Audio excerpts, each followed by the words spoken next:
We are now officially on the road to the Tony Awards. Let's get started. I'm Tamsin Fidel. The big show coming up June 8th. But until then, we've got you covered with Broadway's biggest shows and stars. Let's send it out to Paul Wontorek.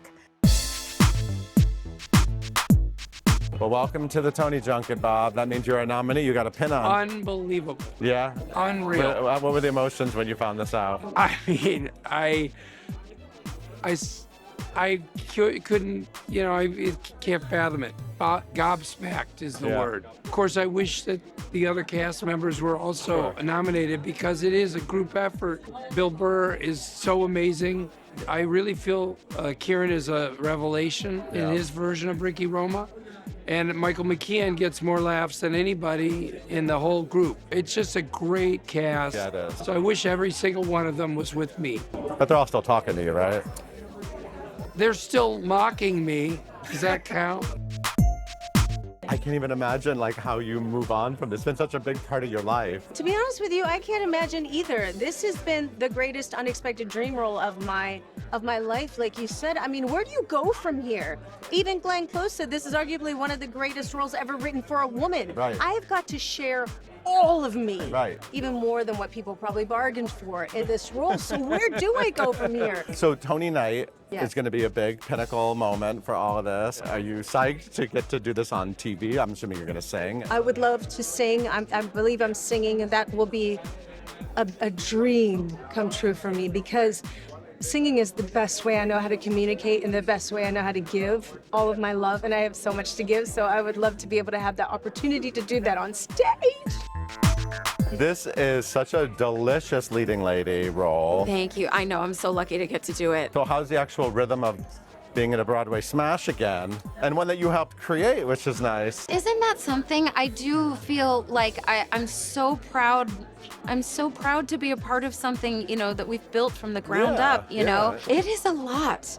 It's a lot. This is the most work I've ever done in my life or will ever do in my life. This is so much.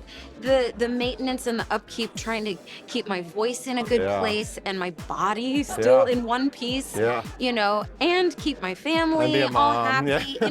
There's a lot of moving parts, but it's all amazing. It's all, I would have it no other way.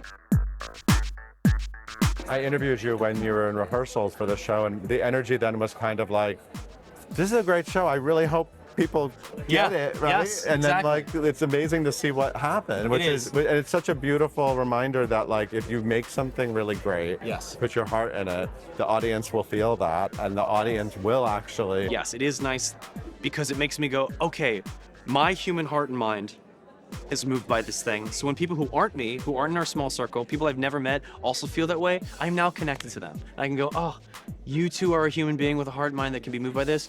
Wow, what a beautiful thing. I mean, that's what art should be at its best at all times. And so to get to be part of something that does that in spades is just one of the greatest gifts that has ever been given to me. You've been through many journeys with different roles. I've talked to you about many of them over the years. What is special about this last year?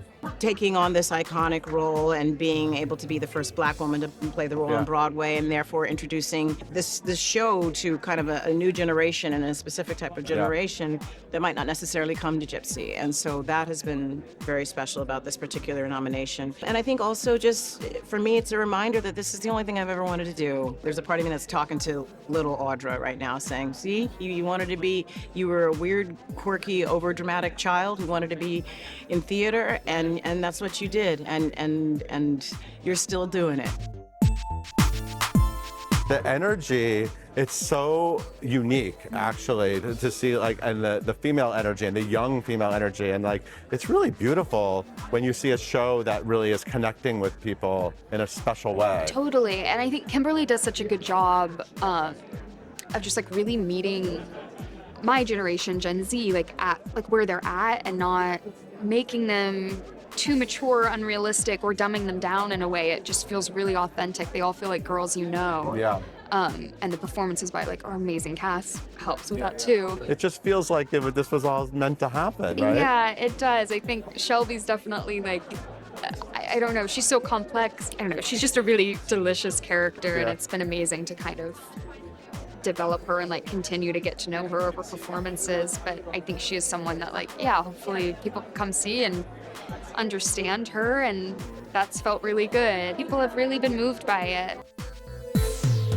13 years ago, you were nominated Yeah. for Newsies. What is different about Jeremy Jordan now? I mean, what would you tell that kid? I mean, that kid was like shot out of a cannon. I remember. I'd say chill the hell out, bro. Chill out. No, he was very happy, but I don't know. I mean, I would say like just keep going. Like you'll have ups and downs, and you'll be back. Well, you're incredibly popular. I mean, you're so talented, and I love to see you bite your teeth into all these roles. And this Thanks. one is really fascinating. Yeah. I mean, how you doing? How's life in the cave? It's hard, but it's very gratifying, you know. At the end of the day, it's definitely. I will say like this is like the hardest role I've ever done. Wow. Just like physically, maybe not quite physically, but mentally and vocally. Yeah. Like it just kicks my butt every Yeah. day. And doing that 8 shows a week, I'm essentially just dying over the course of an entire show on stage. And so like it's hard to not let that kind of get under your skin a little bit sometimes.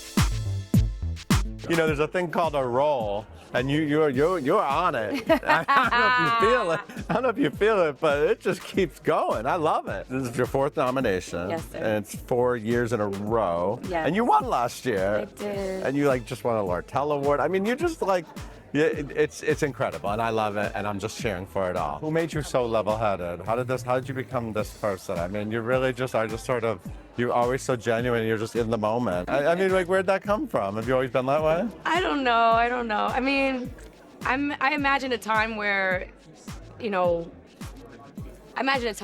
probably not, I imagine there was one point where the world seemed so a lot, and it still feels that way. But like right now I'm thinking like, we're at such an interesting time in our history in its country, and art is so necessary. And I think that the fact that I get to do this every single day of my life is one of the greatest honors ever. You did such beautiful work in A Wonderful World, and you were also a co-director and the star. It was quite a big lift. Yeah. I don't know if you were like thinking maybe the Tony Award. You know what? This is a big race To be this year. perfectly honest, I wasn't thinking about the Tony Awards at all. I mean, of course, when you're in the show, you're kind of thinking about it, and then your show closes, and you go, okay. I was absolutely asleep. I did not watch the Tony nominations because I had already resigned myself. I was like, it's probably not going to happen. This is a very strong season. We're just going to, move on. This show actually helped me get to this point, was like, I am proud of what I did.